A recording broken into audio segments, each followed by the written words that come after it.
You know the Fuchaman, you know? Wicked, reggae up yourself. Wicked, with Fuchaman. This is Divisional General Levy, and right now you're in tune to Reggae Up Yourself alongside the great Future. Keep it locked, keep listening. General Levy said that. These are the incredible reggae upliftment. Tell them again, Future. Incredible. Oh. Play us some good reggae music. Some sweet reggae music. Hello and welcome back to another episode of the Reggae Up Yourself Podcast.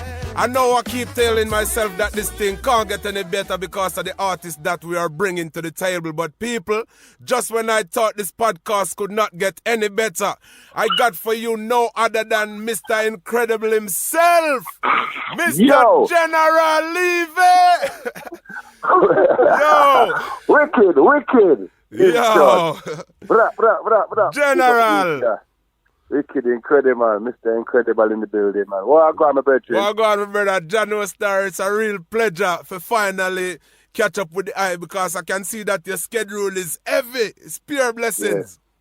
Yeah, we keep it moving, man. We're keeping it moving and give God the glory, give thanks. Give thanks to the people who are following. Check me, Instagram, Facebook, massive, and everybody who comes to the shows, we give thanks. Of course. I must say, man, I truly admire your work ethics and how you keep the thing moving year to year, non-stop, can't flop. Respect. It's a passion, rude boy. It's a passion, it's a love. Of course. I love the thing, and it comes from the heart, and it's something that, we've been doing for a long time, and it's just something that is just part of it now. It's just really, it's a mission. It's like a mission with Depan, you know what I mean? So, that works. Yes, for real, brother, for real. You know what I mean? I can see that, and like I say, I love the energy. What I wanna say. Tell me, I know, most of the world know about you already, but I like to go in depth, and detail from the beginning of where this thing really started out for you and at what age. Yeah. You know what I mean? So, first, where exactly are you from? Well, I'm born in London, in Harlesden, Northwest London. Trinidadian heritage. Yes. And basically grew up around all types of music, from calypso to reggae to Percy Sledge to Marvin Gaye to Michael Jackson to everything. There's basically music in the family because I come from a musical family. Yeah. My uncles are singers. And my cousins are singers. My brother was a big inspiration for me. Yeah. Coming up, living in Northwest London, there was a strong kind of sound system and reggae music environment. Most of my brothers then was Jamaican, and I was raised by within my family. But I had a stepfather who raised me with a Jamaican. He raised me for my baby, so the influence was there. So it's always been around me. So basically it started from influences in the house from music, and then going out on the street listening to music around me in the community, on the radio. So it's just been around me from birth. If you come from the area where I come from, so music is a strong part of the community and a sort of thing, yes. So were you one of the guys that actually grew up singing in church, most artists, kind of get it from church? Were you one of those guys? Well, no, no, not really. I wasn't in the choir in church at all. Definitely, I came up into the music. When I kind of stepped into the music, I stepped into the music on a sound system level. Yeah. I was in a sound system, but before I listened to the sound system, I used to listen to hip hop, listen to reggae, listen to all type of music. So basically, when I decided to come into the music, my thing was to do the chanting, the DJing, the reggae style. Because my brother, who was he was a few years older than me, he was already in the sound system, and it was like my hero when it comes to the MC. And plus, we used to listen to cassettes from Jamaica, from Creation to King Jammy's, Stereograph, Stereo Mars. My influence came from DJing, Hassan, Lieutenant Stitchy, them kind of DJs. That was my church, my choir. And those are some proper legend in the business from the beginning until now.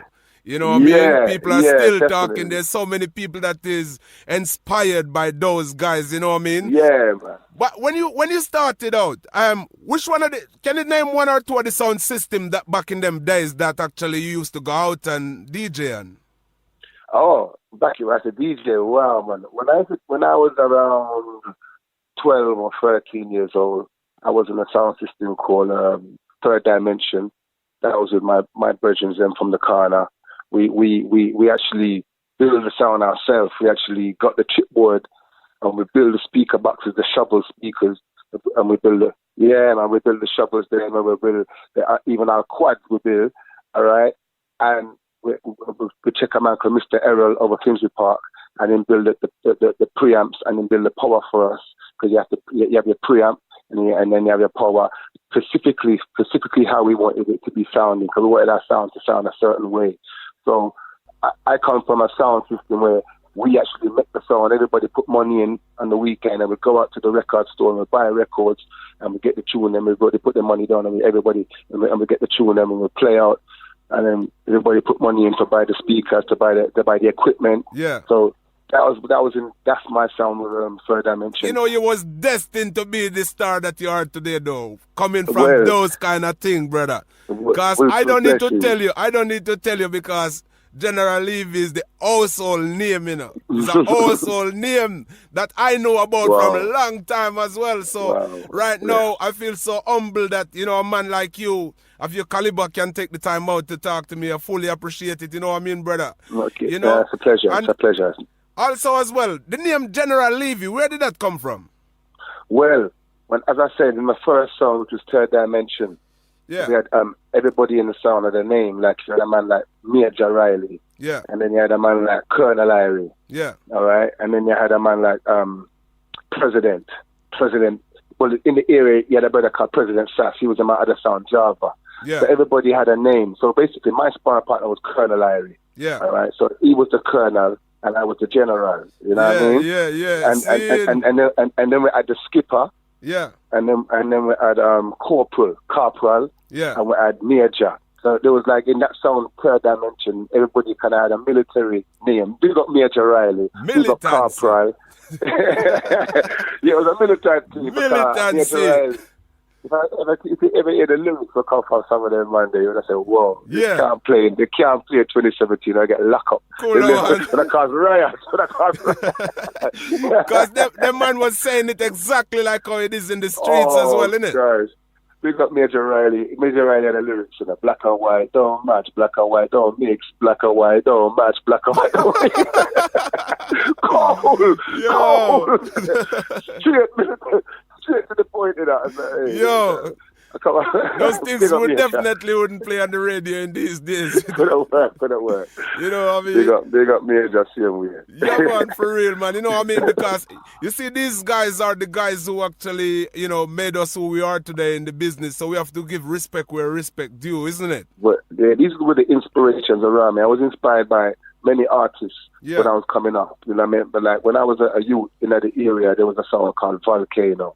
Yeah. All right, which had Youty General and Bob Ranks and Jesse J, and they were, these guys was at the top sound in Northwest London in the 80s, 85, 84, 86. Yeah. And there was a big inspiration to see people from my community have such a big impact with this DJing thing. I mean, the first time I used to do roller skating. It's called roller disco in 1980, 82, 83. We used to go roller disco, and one night they had a DJ competition, a MC competition, big 1983. You know, at Harrow Leisure Centre.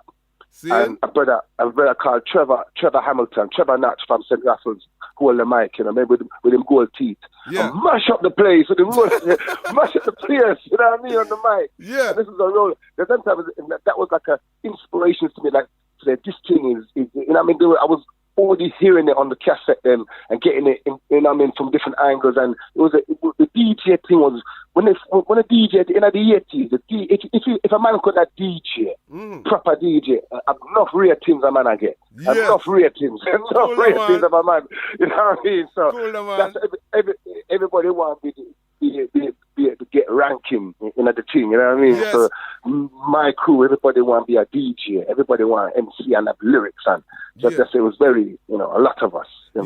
Because I'd imagine back in them times as well, like, the music was more appreciated as well, because more people who is just into the YouTube and watching television and all these things, it was all about who is on the scene doing well, isn't it? Yeah, man. Them time you have to go and dance to hear the next big tune. Like I remember when Slang Thing dropped.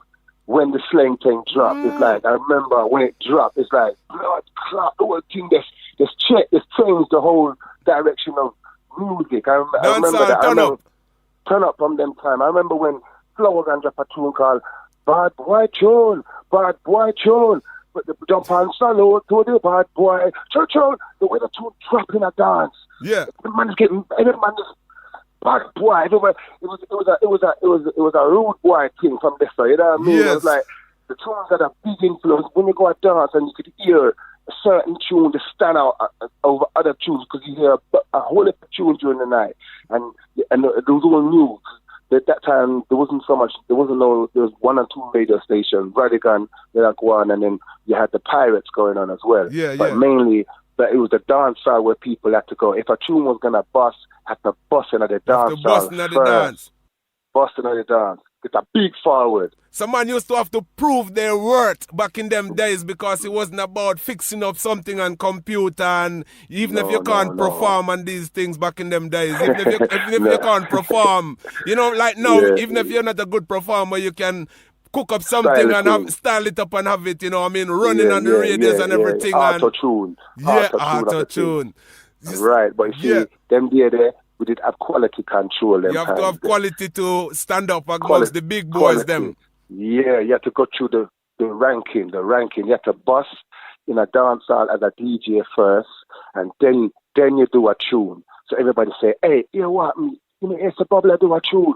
Oh, yeah, sports, that makes sense. You know what I mean? Because then I mash up the place. You know what I mean? That's the next step. Yes. You know what I mean? After you get your street ratings, then you go up on like the vinyl. You make a vinyl tune record, and then when you make that record now, the DJ then pick it up and bust it on the radio. And if it's a good tune, boom, you got through. That's how man like Smiley Culture came through. Legend. Man like, because these guys was on Saxon tape some years ago. So when you hear Smiley, with the police officer and cut the translation, you got I know them tune. Big tune. Even to now, them tune is still heavy. Big tune, but then he have some other tune where he's chatting a dance hall. Salaman, Jamani was the why this man. Salaman. He's gonna have some different lyrics where say Smiley Culture, real you at the end. You know what I mean? Yeah. Proper real talent have to be there. Yeah, you have to go through. Yeah, for real, man. Cause like them man, I listened to them man there from a long time as well. You know what I mean? Man. And I know some solid man, you know what I mean? So from sound system. Yeah. You have to come from sound system, and then you go on to the recording. You couldn't just come out of nowhere and say, yeah, boom, there are really. There was no such thing as just artists come out of nowhere. You had to be in a sound, in a crew, and then you got through. You know what I mean? Your work before you come on the front line. Yeah. That's how it was. So when did you cut your first record, and can you remember what that record was? Wow, the first record I did was there's two sides to the story still, because officially the first record I recorded that was released was for Rubber Ranks. Yeah. All right, which is a tune called New Kakatu. This are the new Kakatu. Kakatu. This are the new Kakatu. There's some I begin. That's for the Music Street label. I gave Rubber that in 1987 or something. I just left school. Yeah. Rubber. But I did work with another brother on the ends called Levy Crucial. Yeah. Levy Crucial. And he had a little thing in his yard, a little setup in his yard, and I did a tune with him. Yeah. All right. Called Spanish Duppy. Spanish Duppy. Spanish Duppy. Dumpy, man, I don't know, man. It's a crazy tune about me. Take a trip grass. Boca Spanish, dumpy, Boca Spanish, dumpy, don't have Palma, but the girl can't, I mean, Bro. And it's like, this is a long time, 87, and that never came out. That was with Lady Crucial. But then I worked with Rubber in that time, and Rubber released a tune on Music Street Records. So I said the first recording I think was that was released officially was with Rubber Racks. Play some good reggae music.